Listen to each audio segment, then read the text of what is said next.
எந்தெந்த பொருட்கள் மீதான ஜிஎஸ்டி வரி குறைக்கப்பட்டுள்ளது என்பதை இப்பகுதியில் பார்க்கலாம்.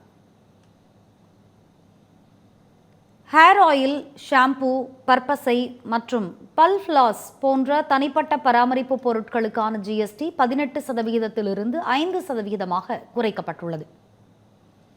குழந்தைகளுக்கான பால்புட்டி, நாப்கின், மருத்துவ டயப்பர்களுக்கு 12% 5%, வெண்ணெய், நெய், பால் பொருட்கள் மீதான ஜிஎஸ்டி 12% 5% மாற்றியமைக்கப்பட்டுள்ளது.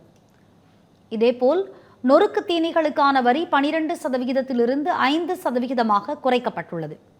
மேலும் தையல் இயந்திரம் மற்றும் அதற்கான உதிரி பாகங்களுக்கான ஜிஎஸ்டி வரி 12% 5%, தெர்மோமீட்டர், மருத்துவ ஆக்சிஜன், பரிசோதனை பொருட்கள், கண்ணாடி மீதான ஜிஎஸ்டி 12% 5% குறைக்கப்பட்டுள்ளது.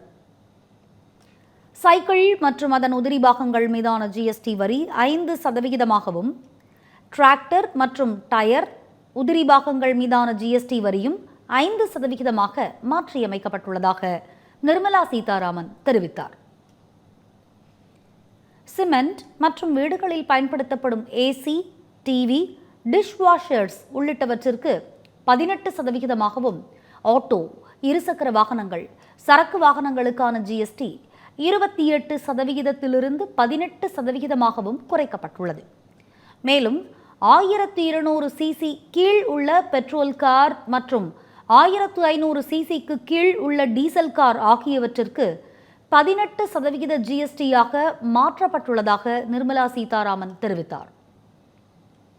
அதேவேளையில் 350 சிசி திறன் மற்றும் அதற்கு மேல் உள்ள பைக், சொகுசு கார்களுக்கு 40% ஜிஎஸ்டி வரி வசூலிக்கப்படும் என்றும், தனிப்பட்ட பயன்பாட்டிற்கான ஹெலிகாப்டர்கள் மற்றும் விமானங்களுக்கும் இதே அளவு வரி விதிக்கப்படும் என்றும் நிர்மலா சீதாராமன் கூறினார்.